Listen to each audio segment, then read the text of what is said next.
display is a bit better than having to view it through OBS.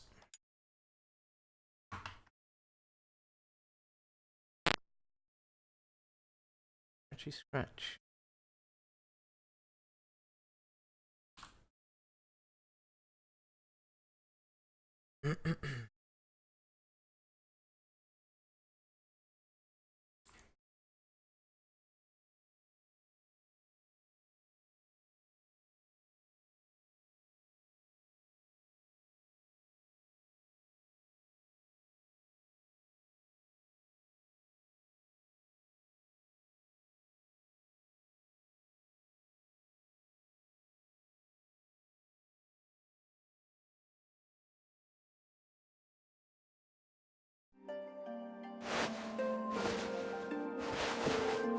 Alright, you guys know the story, probably, maybe.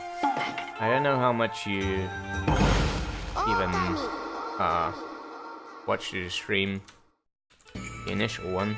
Also, it's a bit loud, maybe.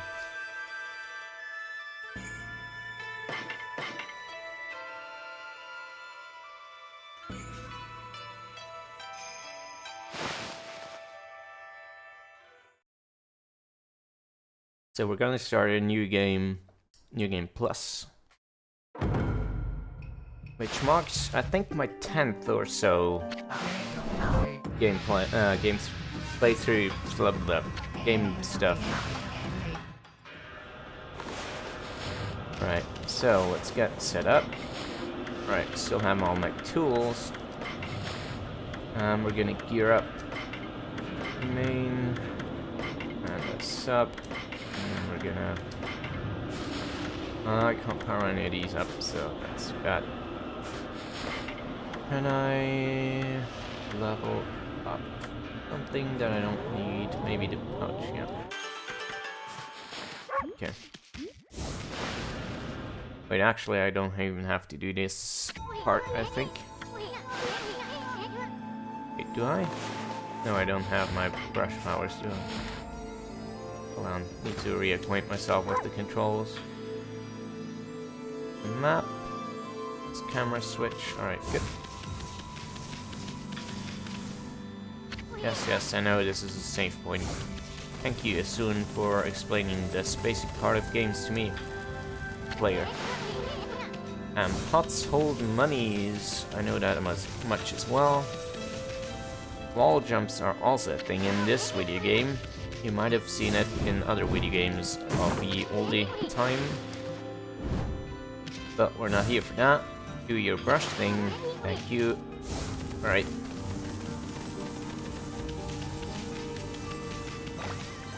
I've never 100%ed the game, because there's just way too much shit. And discovering some of the secrets requires just grinding monies and other shit I don't care for. But yes, in terms of story and general gameplay, I guess you could call me an expert. Thank you for your second explanation of the same thing you explained before.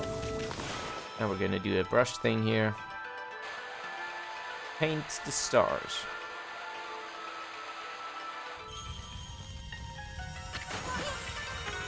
Well, a river.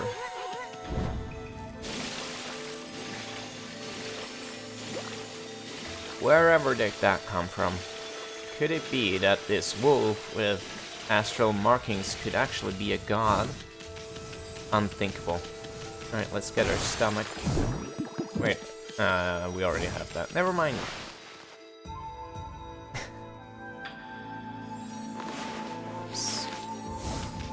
Right, so up ahead we're gonna get into the first fight. Wait, no, it's not. It's only happening afterwards. Never mind. Getting things out of order now.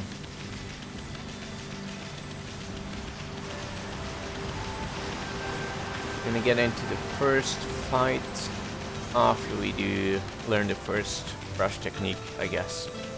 No, the second one, actually. Since restoration is the first one. And slash is the second one, which we get by restoring the sword here. Nagi's sword, to be specific. And if we recall the story, then we know that Nagi is the guy who... fuck off, this soon. The guy who defeated Orochi, the super 9-headed monster, 100 years ago, in a tale that is extremely eerily similar to the one we're having right now. In fact, it's almost an exact retelling, aside from a few details, which we learn about later in the game. Right, first battle. And that's that. Thank you for your demon teeth. Fighting in this game is really difficult, as you can tell. Especially early on, just things wreck you for no reason. So you really gotta be skillful for this.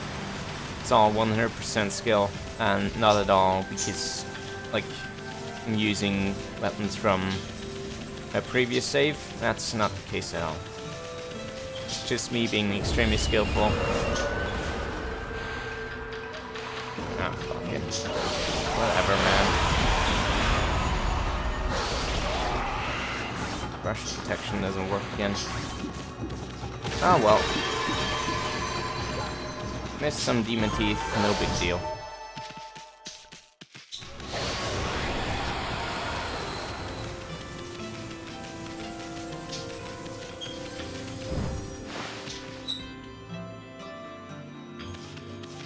Right, so we just gotta backtrack through this dungeon here. Well, dungeon in quotes, I guess. First area of the game, more like.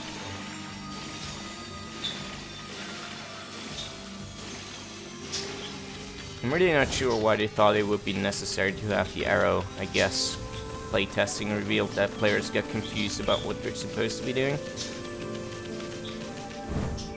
Though I find it kind of hard to imagine why.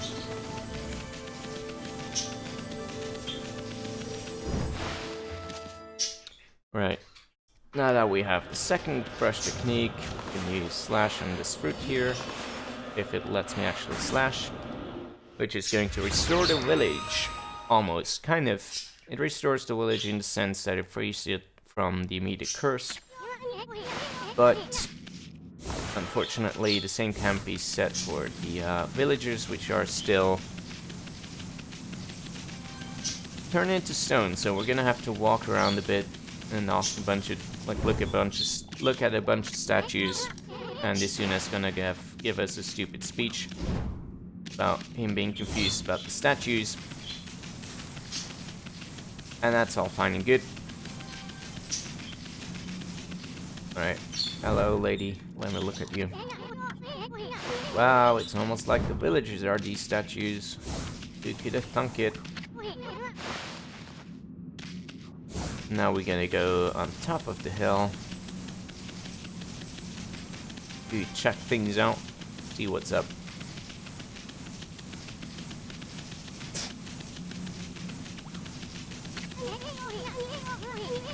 Yes, Susun, thank you for reminding me what I have to do before I even have any time at all to do the thing we have to do. Here we are, and now we're gonna just fucking create the goddamn sun, because we're the sun god. There we go. It's as simple as that. Just make a circle.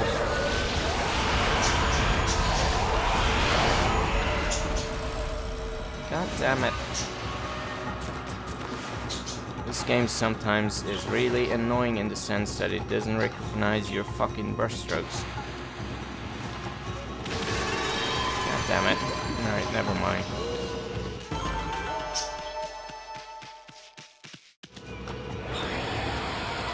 Hooray, we did the thing.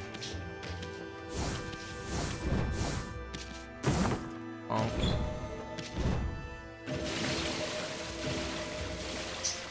Right, so these black trees around here are trees you can blossom again at some point to reap some luck. But we don't have the power to do that yet, so we're gonna have to do it later. Come on, die already. Oh, please. Work. Thank you. Would have been nice if I had gotten 3 out of that, but one will have to do.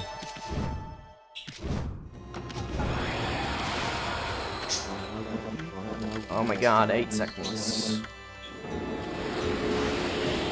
Thank you for your luck. Die. So, now that we've freed the village, the next thing you can do is play around with the villagers around here. Do some stuff. But we have some more important things to take care of. First of all, we're going to restore this mill here, so that this lady can go ahead and brew us some sake, which is what we're going to use, or need rather, to get the descendant of Nagi to actually help us out for a bit. Gotta advance the plot. Alright, so first off we have to go up here, talk to this guy who is frustrated because he can't pass due to this obvious boulder being in the way, and also some monsters. Thanks for dying so quick.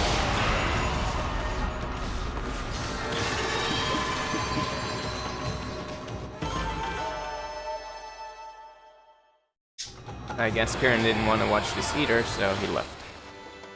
It's only you and me now, Gingy.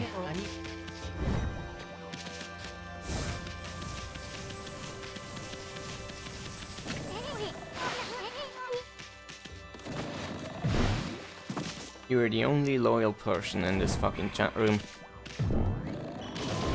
Everyone else is a sham. So, Susanoo, the descendant of Nagi, is an extreme lazy person, and he also likes to pretend that he's really strong. But mostly because he's grown up with everyone having the expectation of him being as great as Nagi was. But yeah, since he's basically useless, we go through our story and basically kind of accompany him through the world and help him out on pretty much every step on his path. And we help him out to the point of actually doing his work for him.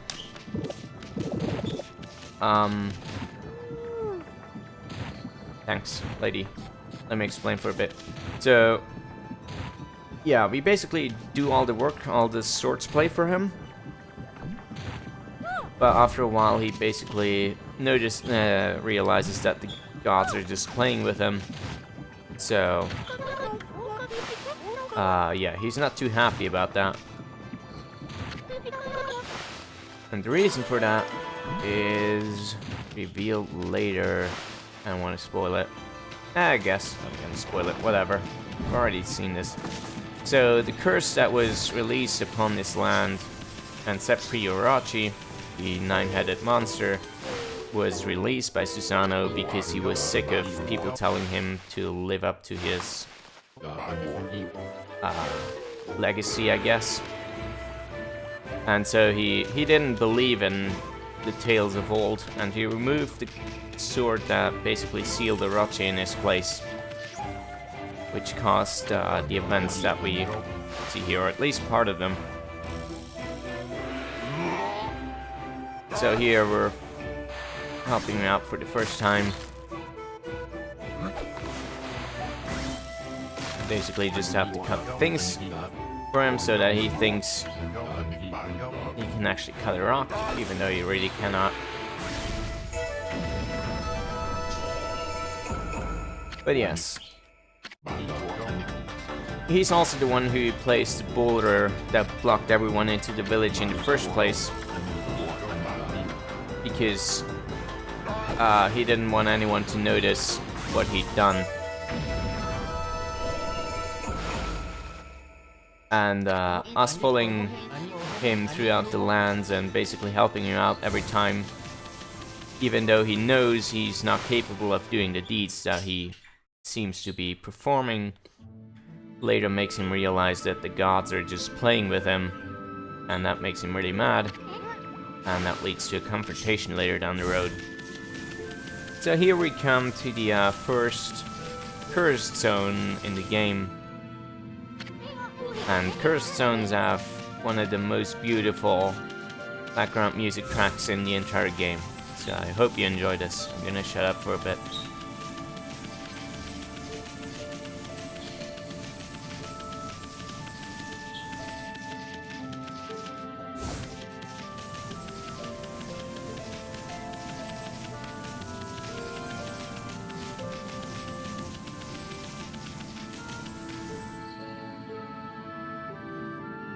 So the deal with cursed zones is basically you have these black areas that I cannot go into, or at least if I do, I get really bad hallucinations and my life is being drained, so I should avoid going into there. What you see in the center here is a sort of a sapling, sort of an offspring tree of the main tree that we were in before.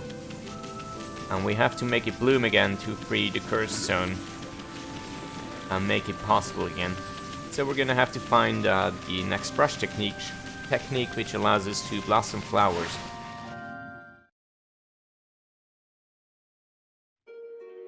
Yes, Gingy, thank you for your reference. I enjoyed that. Oh god. Half-life, full life, consequences. This scene is actually skippable if you go around it. So speedrunners usually do that. I didn't want to open the menu. But I'm New Game Plus, so it's not really necessary anyway. Did I get any for this? Nope.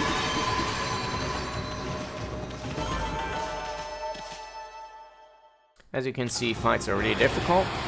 Still. So what happened here was basically beating the monsters attempted to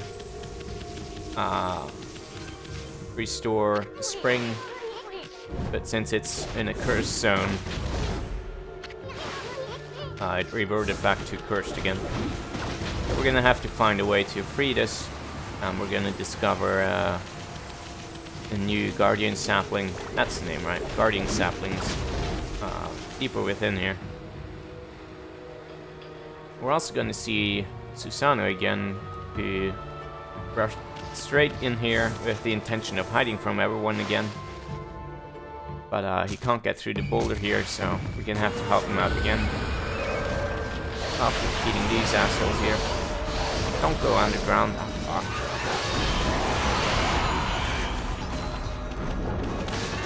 Get out of here. Thanks.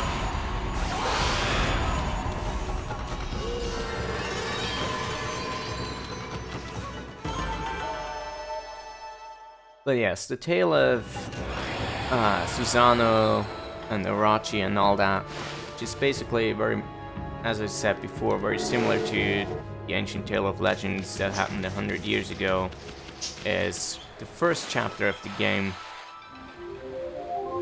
And afterwards we deal with basically traversing the rest of Japan, the oldie Nippon, and freeing the rest of the land from its cursed zones which appeared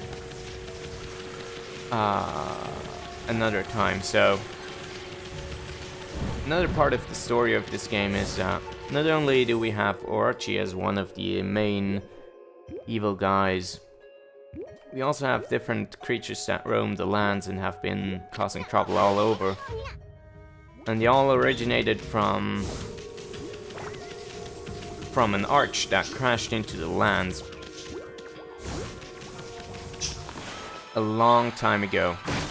So the idea of the Japanese mythology is that the Earth was initially a pure place where humans lived,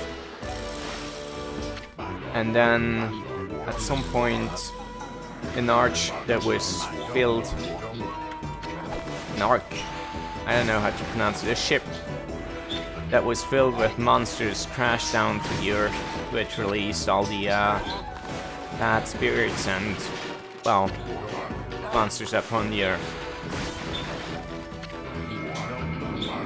And this game sort of explores the tale of how the land was freed of its curses and evil monsters again. There's a lot of ties to real Japanese mythology, but they also took a lot of liberties in changing things around. So all of the main characters you see in this game reference Japanese mythological creatures. So Amaterasu, which is what we're playing, is the sun goddess, just incarnated as a wolf. And initially the idea is that every god originated from the sun goddess as she split up. And then you have like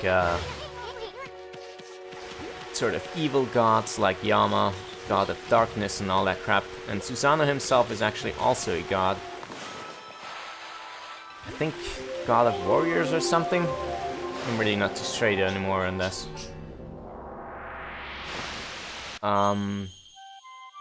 It's all like in comparison to the kind of mythology we get in Europe.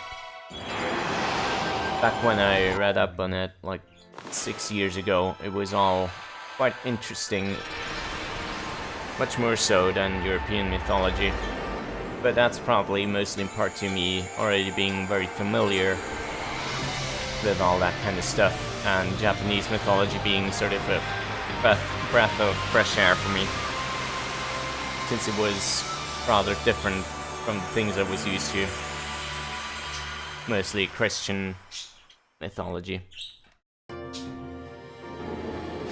So we learned the new brush technique, which allows us to blossom flowers, obviously, and we blossomed our first guardian sapling, which freed the zone of its curse.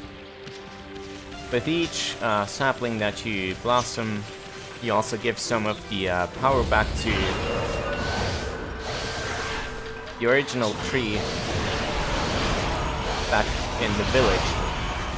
So every time you free a sapling, you can now actually go back and cut down a new fruit from there and receive several presents and stuff.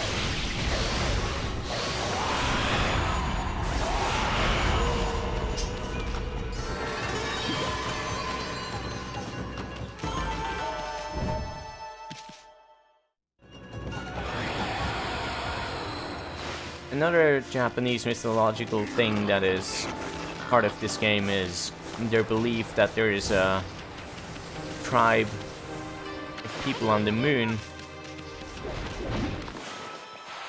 Give me a second. There we go. And the moon people are basically assholes. The moon people live on the far side of the moon, the idea of which is that basically it's always the side of the moon that we don't see, which is why we don't notice them being there. Anyway, the moon people are really concerned with purity, so this is sort of where ideas of religions like Buddhism and Shintoism and all that flow into it, where you have some sort of idea of karma and purity associated with things. So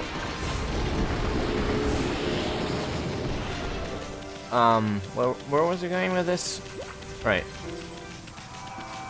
So pretty much anything that ever touches the earth is tainted by the spirits that live on this earth and all that kind of stuff. So the moon people are really concerned with purity, and thus anyone from earth is basically tainted and impure to them, which is why they look down on anyone who lives on the earth. So really they're just stick back.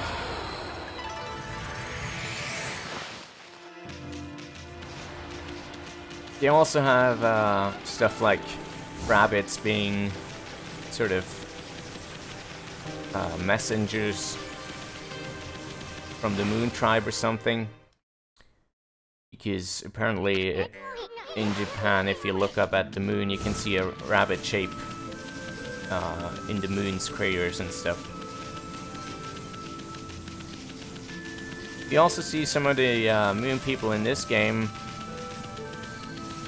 and particularly in two separate instances, which are kind of mixed together, oddly enough.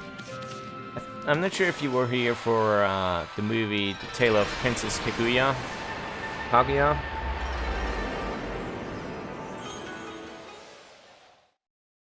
And in that tale, which is also in this game, sort of, what you have is basically how the movie tells it is pretty much one-to-one how the original story goes, which is that some bamboo cutters get a random baby that they find in a bamboo shoot, and they take her in, and basically she grows up and gets ever more rich and stuff, and at the end the moon people come back to take her back to the moon. Right, I forgot I have to do more stuff. And that's, in this game it's kind of muddied, because we also have the Tale of Kaguya, but at the same time, we have the idea of the moon people, which is separate from that. In this game, in the later parts of it, you encounter Princess Kaguya, and you basically see her off as she goes back to her original people, which is not alluded to be moon people. However, we have an actual person from the Moon Tribe, which we're gonna encounter some other time. The idea of which being that the moon people were the ones who originally used the Ark, and they were traveling from the moon to the celestial plane, but somehow something got messed up, and they didn't realize that the ship was filled to the brim with monsters.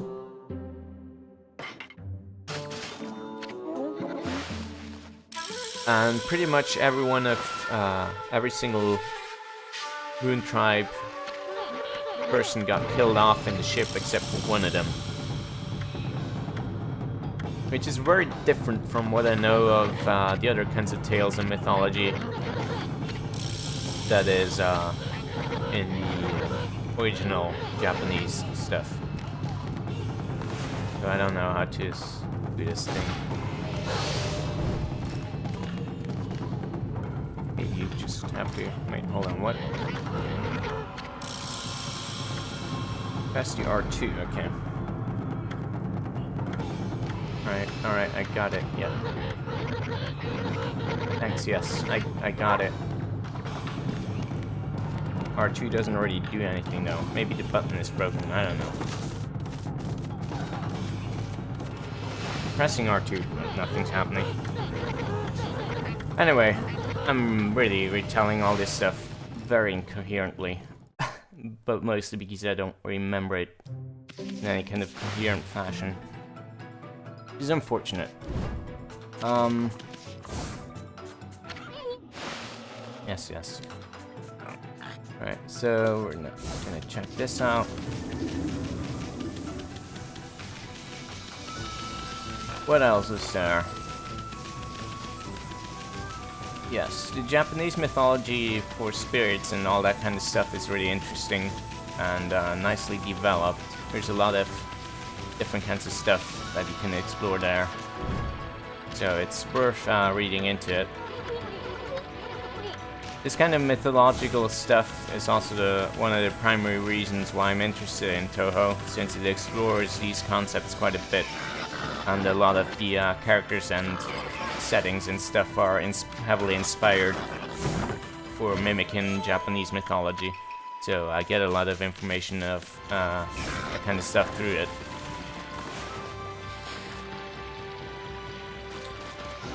It's nice. So if you're into that kind of stuff, then trading into Toho is a good idea.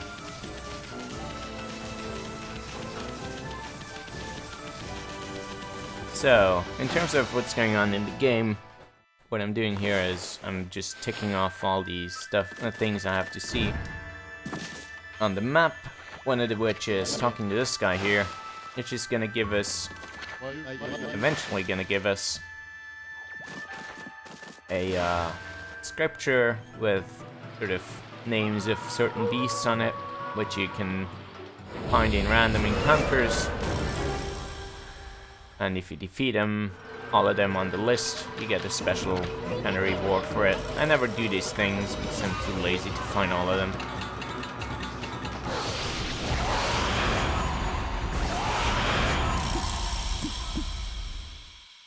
Thank you. God damn it.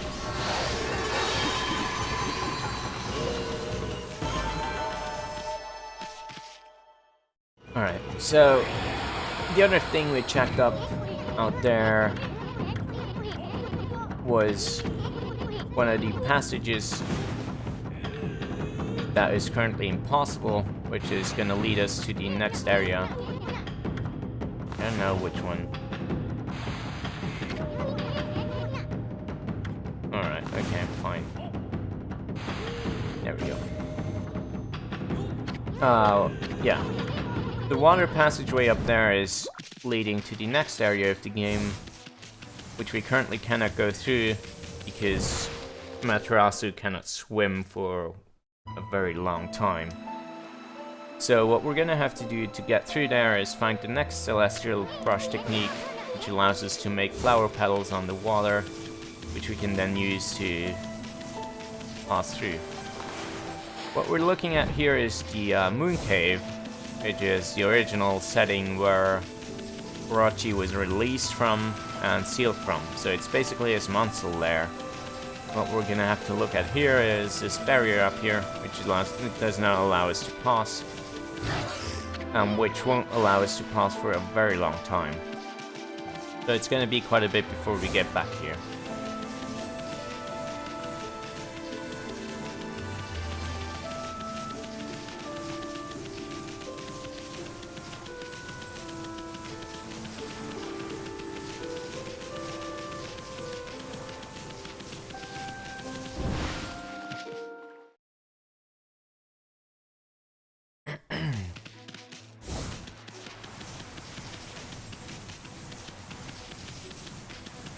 In terms of,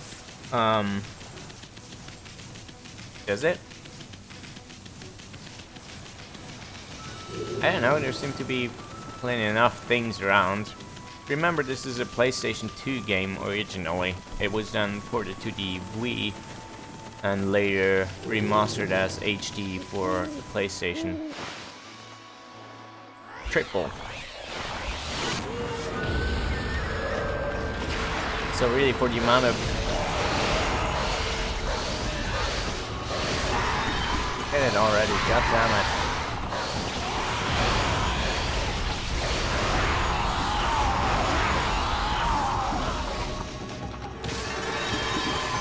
For the amount of stuff going on, this world is fairly full. I guess. I don't know. It could be fuller for if it were released for a later system. I cannot deny that. So, here we're talking to a pyrotechnist who's gonna give us the next brush technique, actually. Before we get the flower petals, we get the bomb.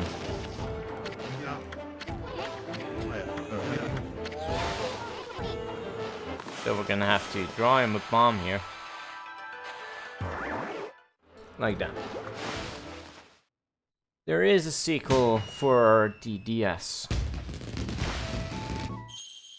But, unfortunately, it was not made by the same team. Clover Studio does not exist anymore. They turned into Platinum Games, but the IP is still with Capcom, and they shut out the game on the DS, which is not at all comparable to this one. Not in any sense. Not in the sense of gameplay, story, graphics, or really anything. Even the music isn't as good by a long shot. So yeah, I never got far in Okami Den, the sequel to this game. And I don't really consider it a sequel either. It doesn't really make sense from the story. It's, as far as I'm concerned, it's not canon.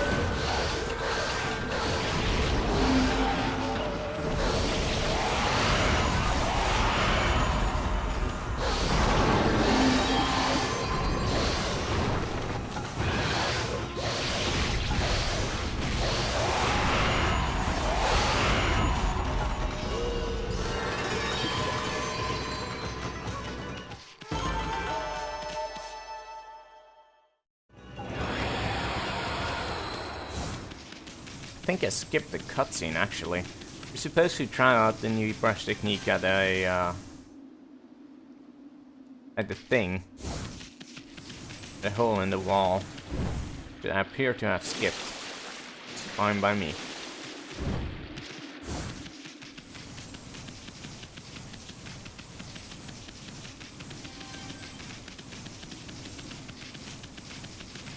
Yeah, it's quite a shame that there isn't a good sequel for this game. But, there's nothing to be done for that. Platinum Games don't have the IP rights to it, so they can't really do anything about it.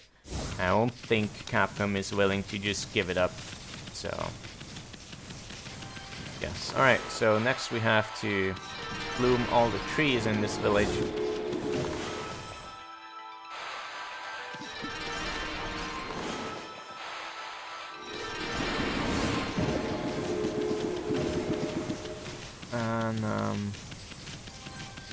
And, we're doing this so we can cause the, Flower Revival or whatever festival to really start. So we're gonna see the old man of this village dance and rap for us. It's gonna be good, I guess, if you're into that kind of thing.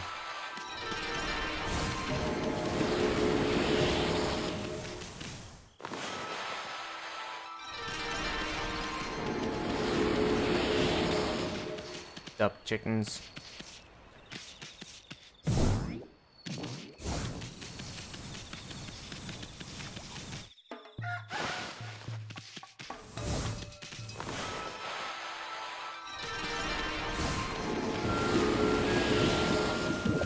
I think the speed run for this game is around 2 hours or something.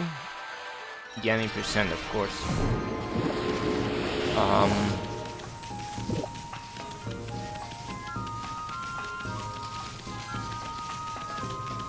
But they're using several skips and all that good stuff you have in speedruns usually that I am not aware of how to do or where they would even be. Watched a speedrun a while ago, quite a long while ago, but I don't remember any of the tricks used. I just play this game because I like it so much.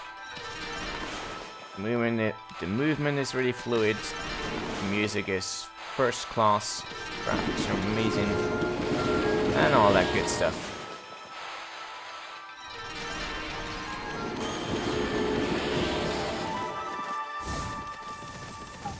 And that jingle means we can now listen to his song.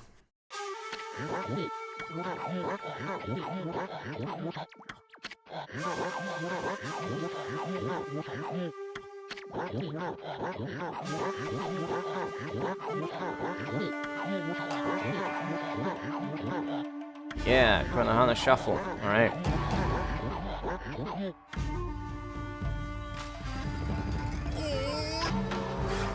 And he's gonna get fucking smashed for this.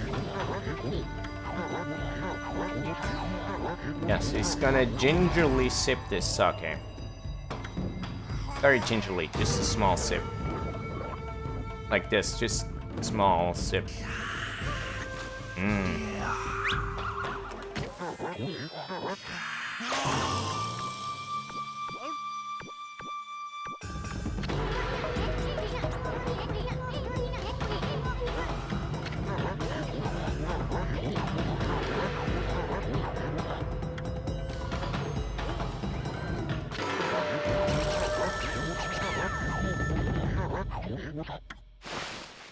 That disc record scratch. Good stuff.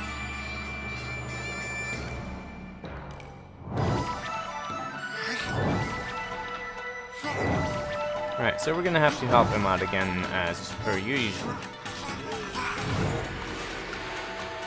Like this.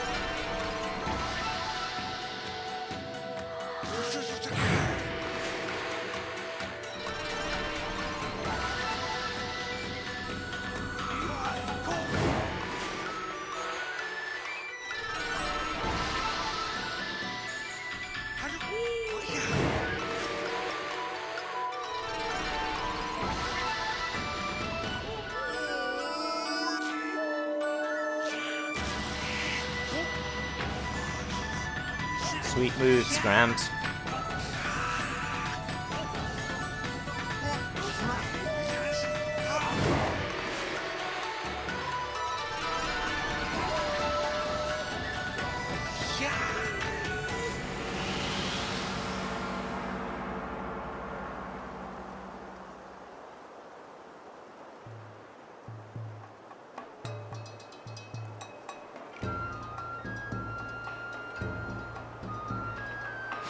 That gives me shivers down my spine. And he's passed out cold. And as thanks for all of this, we get our next brush technique, which is the one I talked about before, which lets us make flower petals and stuff. So here's the tutorial for that. There we go.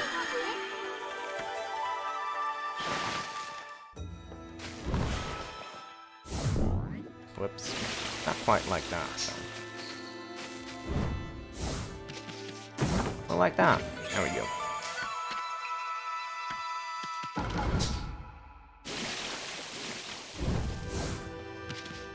Very obviously, this game was heavily inspired by Zelda. And it very much feels like Zelda games in how the map is laid out, how the dungeons are look and how they feel. But very much unlike Zelda games, which I'm not much of a fan of, to be honest. I could never get myself to play a Zelda game for more than 1 or 2 hours. Is that the movement of the game is much more fluent than Zelda could ever be. Or I've never seen a Zelda game that's as fluent as this one. I'm also just not very much into all the myths and stuff that go on in Zelda. It's just not really my kind of beef, I guess. But yeah, the fact that you can run around and move as easily and pleasingly as you can in this game is a large factor of why I like it so much. Why I don't mind playing it again 100 times over.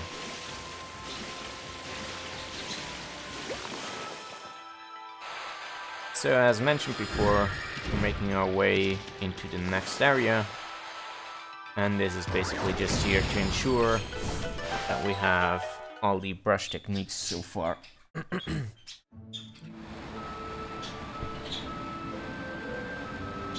So here we come to the next cursed zone again, which is Agata Forest. There's a few things we have to do here, so we're gonna be here for a while. First thing we have to do is free it of its cursed zone. And pretty much everyone I know of got stuck in this place for a very long time until they finally fucking discovered this place.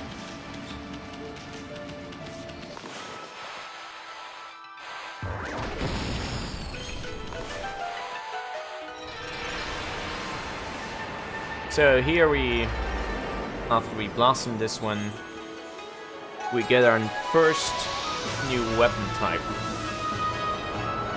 The game has 3 different weapon types. You get, I forget what they're called. Mirrors, I think? Which are basically like discs and shields. You get beads, which are kind of like sort of chains of pearls. And then you get swords. Each of the weapons you can use either as a primary attack weapon or as a secondary sub-defense or a secondary attack weapon. The mirrors act as shields, obviously, and the beads and stuff, if they're used as secondary, I mean. And, yeah. Here we get the first beads. There are several different levels of each weapon type. Oh my god, he's forcing us to put this shit on. Right.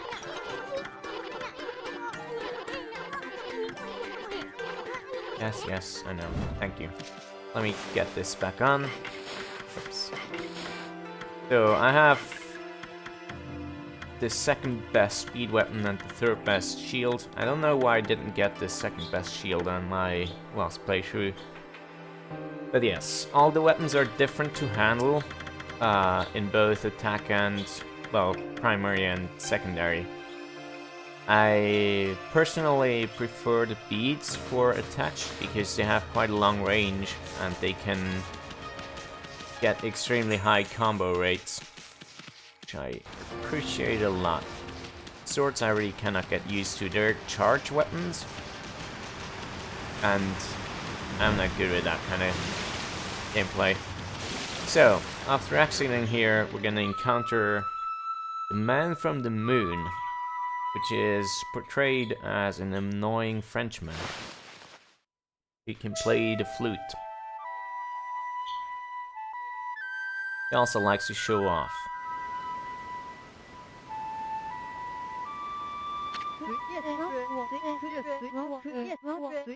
Hark, the call of the heavens, the earth, the sea.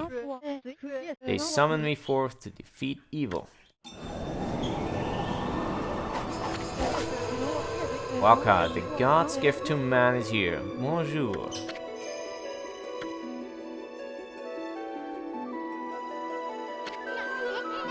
Up with that guy. That crimson shading and divine instrument on your back. You look kinda weird, but I reckon you pack a punch, baby. Hey, think there's a special way up there, huh?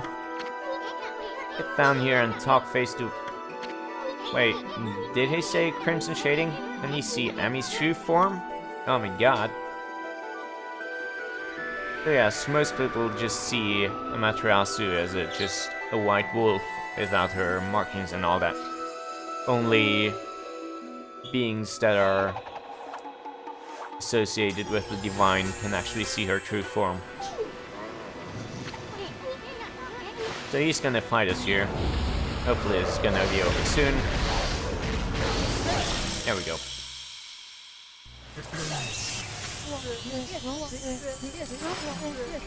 And his deal is basically he's gonna follow us around, and every time we meet him, well, almost every time there's gonna be a battle, and he's gonna give us a prophecy about what's going to happen next.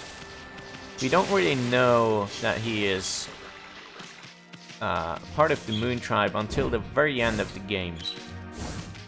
So what his deal is very mysterious for a very long time, and because he always shows up at inconvenient times, it's also often the game tries to allude to you that he's actually sort of a mastermind behind bad things that are going on in this world. Or at least, especially, Isun believes that he's a bad guy.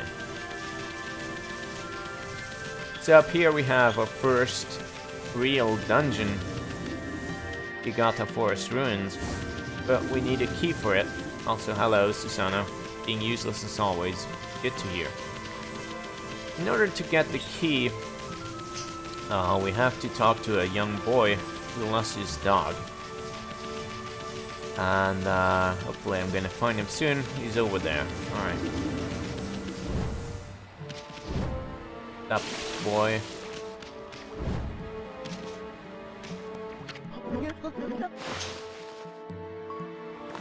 So we're gonna have the great idea of helping him fish.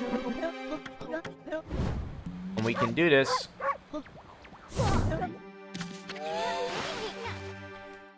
Well, the problem is he was trying to fish without having any kind of rope. So, you know, probably not too great to fish without having any kind of lure. So we're gonna help him out using restoration. And basically the idea is you draw a line from the pole to the fish, and then you're gonna reel it in. Fishing minigames! Hooray!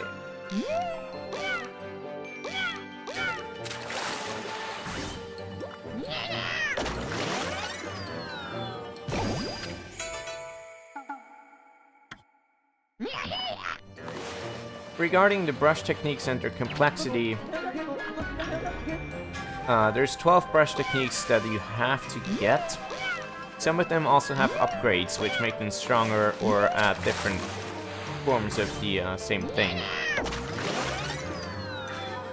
So it gets increasingly complicated and convoluted.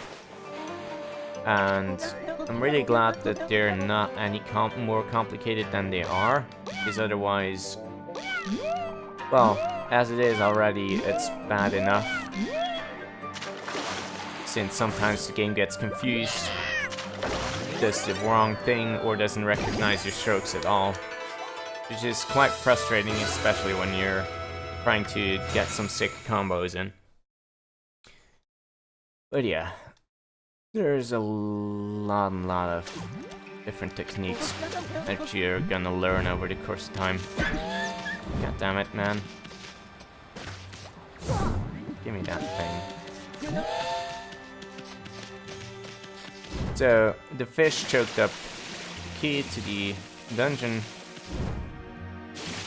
which we're gonna have to take from the boy, because obviously he can't defeat a dungeon of evil. We're gonna have to do that. So let's head on down there and get that sorted out.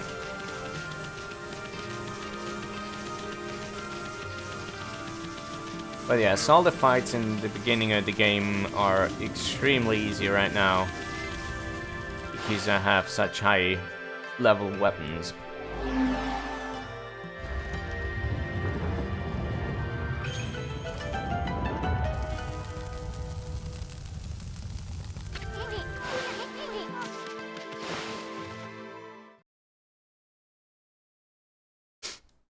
So we're gonna do this dungeon and then I'm gonna call it quits for tonight, since it's gonna be midnight for me. And that's about a good time to say goodbye. So welcome to your first dungeon, the Tsuta Ruins. As you can see, we have nicely cursed goo all over the place, which is certainly tasty. So we're gonna have to look out and see if we can find a way to get rid of all of that.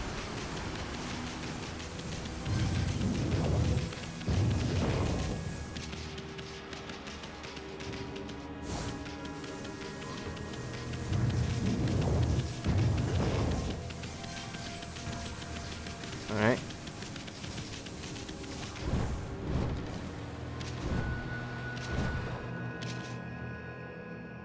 Yes, game, I know I can do jumps and stuff. Thank you for showing me this.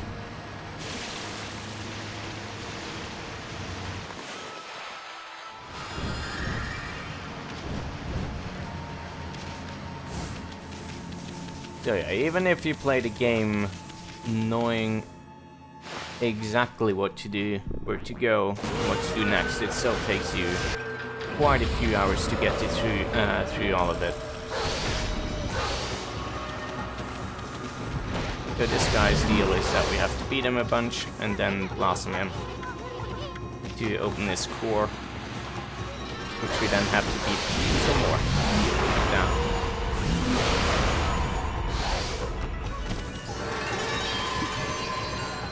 Each enemy type has also a certain kind of, I guess, finishing blow, finishing brush technique that you have to perform, and then for them to give you a demon tooth.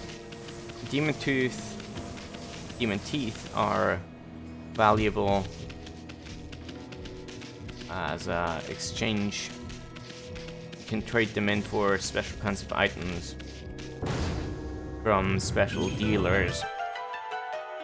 So gathering them as much as you can is a good idea, but usually I either forget, mess it up, or don't know what the proper way is to get it. Here's some more fights.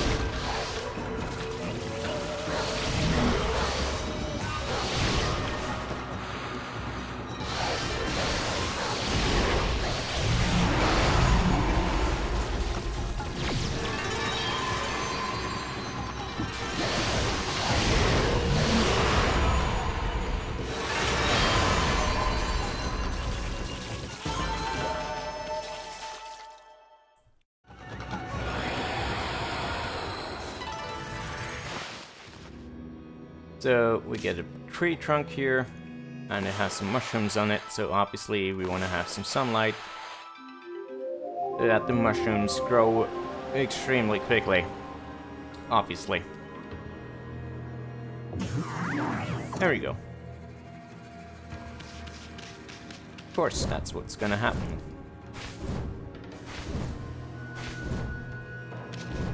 Ooh, come on, alright. Almost didn't make that jump. Okay, whoops, where am I supposed to go? Oh, there we go.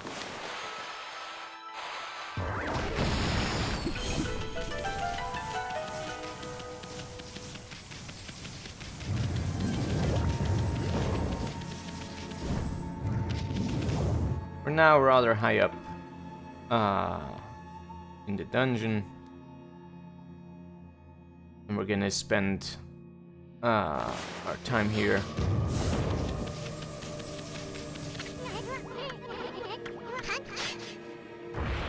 trying to find the source of the water that we saw before. Gooey oozed.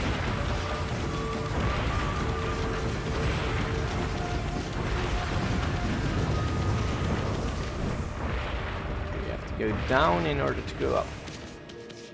And we're gonna encounter the first of a series of enemies, which are the blockheads, which is basically a quick memory game. Alright, I have to touch these points in sequence. He's gonna reappear, or at least similar ones are going to reappear throughout the game. And they're gonna get increasingly difficult. There's a last one that I never managed to get.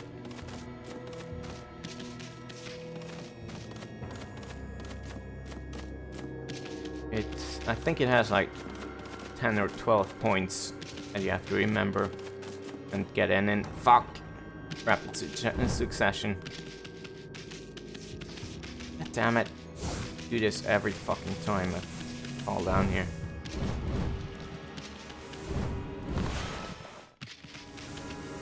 Okay, don't fall down again.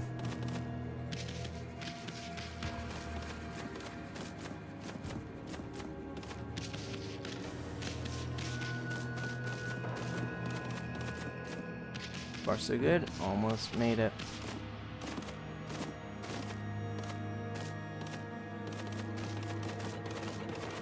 So this special key here allows us to get rid of his eye lock.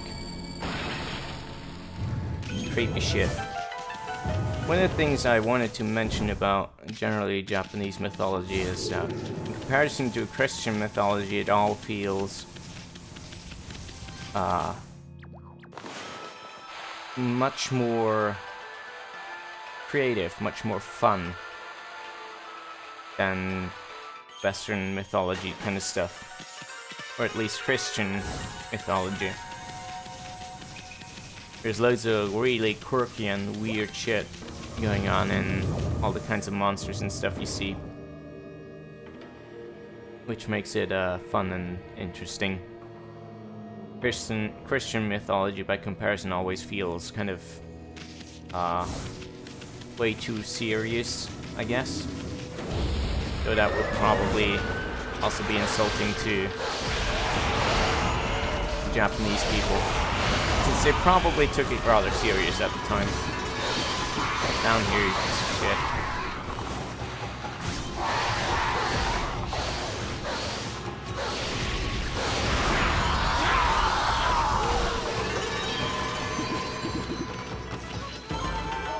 It's not even so much that, it's just also the kinds of ghosts and spirits and all that kind of stuff that they have is very far out there. Much more so than, like, witches and the stuff we had.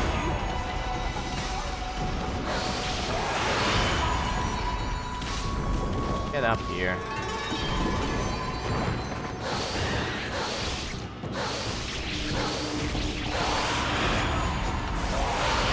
Thanks.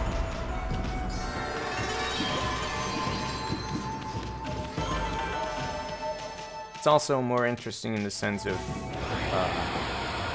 how spirits actually come to be and what their place is and in the grand scheme of things and how they interact with people. The whole thing of just having like big sky daddy that has apostles or whatever that are supposed to relay his will is kind of really boring by comparison.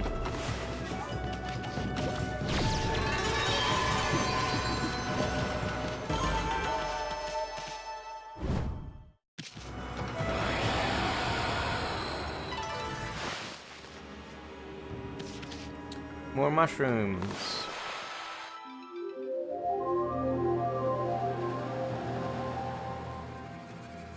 I don't think I'm gonna finish this dungeon before it hits midnight, but I'm gonna try my best to speed things up.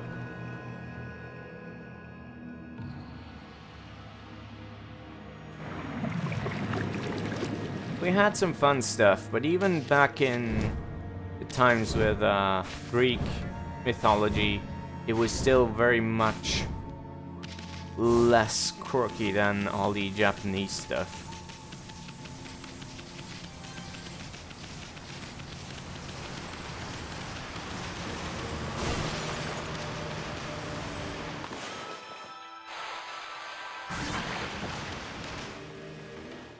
There we go.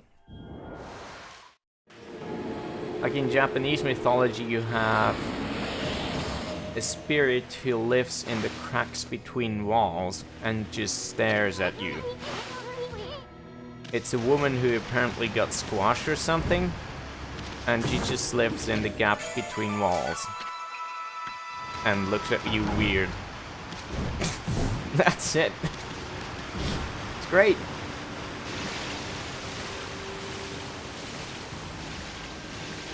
Right, we're gonna take a shortcut back down. Hopefully I can make it without dying. Probably not, so let's just give us a boost here.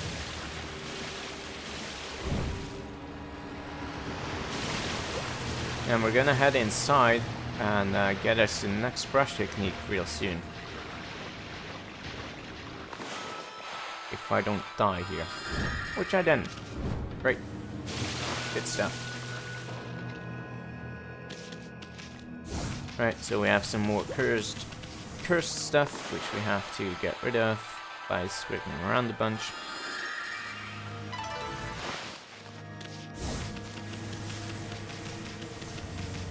And it's gonna get all hipstery and stuff.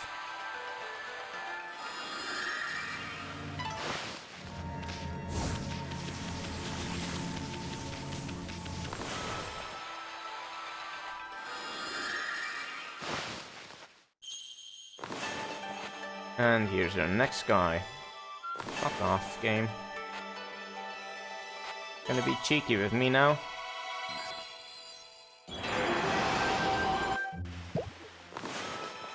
Now we can rope ourselves up flower petals. It's gonna be useful for climbing and reaching all sorts of different areas and stuff.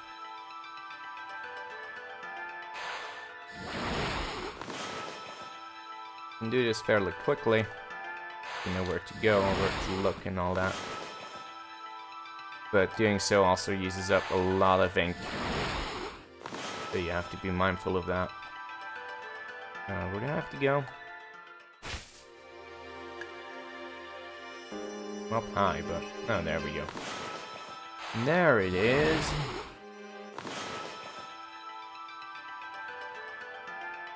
And that's the last one.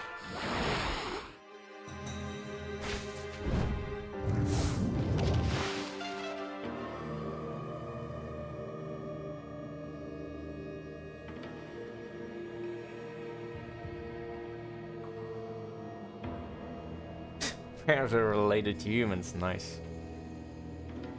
Though that sounds kind of, how should I say?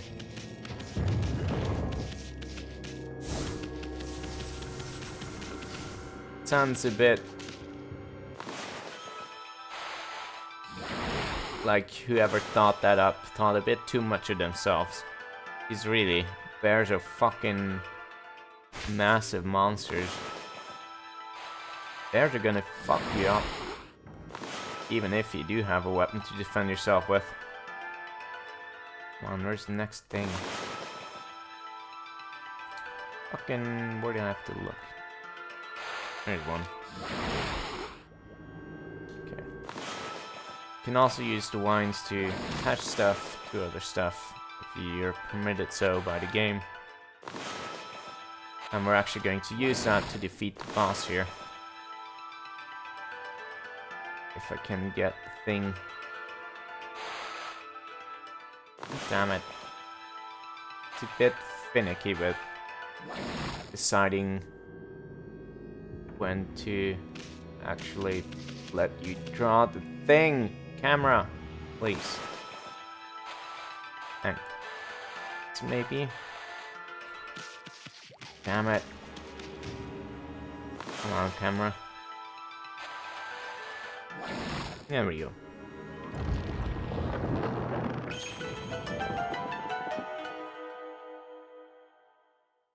Bears are really strong, Shinji.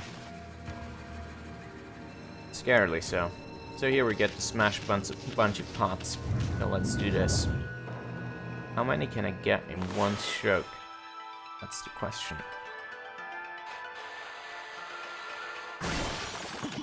Quite a bunch. Not all of them, but not a bad effort.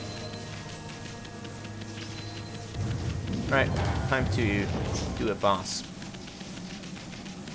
Have I enough luck? Hold on. I do, yes. Not enough for next. I won't need it, but can't hurt, you know.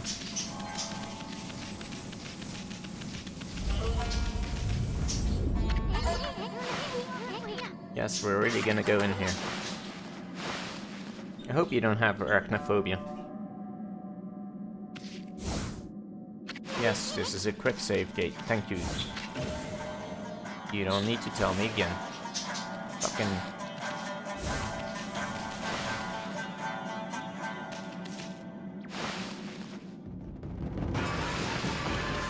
Right, what you're gonna have to do is poop around, and then... Ah, fucking the camera is always fucking me up.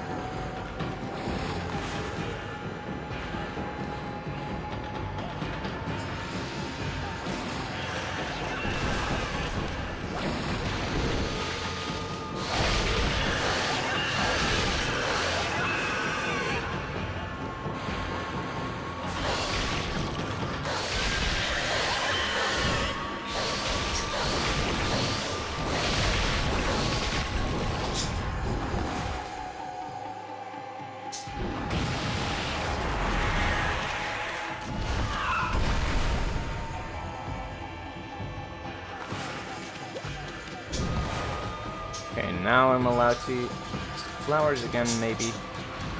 the game lets me. Please let me.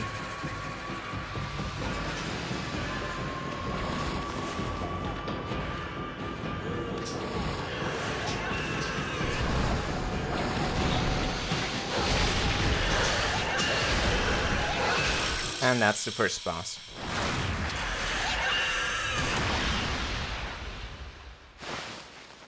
Hey, I got it before midnight. Sweet. Took some damage, apparently. Didn't even notice. Yes, we would like to save. I can assure you that she's not nice. She's actually, responsible for cursing the entire zone. And all of that stuff. I shouldn't have oversaved, but whatever. She's also responsible for eating up the dog that this little brat lost in the ruins. Right, so we got the first boss done. First big boss of this. Big boss. First big boss of the game done. It's good progress. And yeah, it was a fun evening. At least I had fun. Not sure why everybody decided to leave. Pity. Maybe more some other time. I don't know if I'm gonna do tomorrow or when or what, but yeah, I had fun. Okami is a really great game that I enjoy playing a lot. Right. For now, though, I think it's time for us to head off to sleep. Come on. Stupid monitor.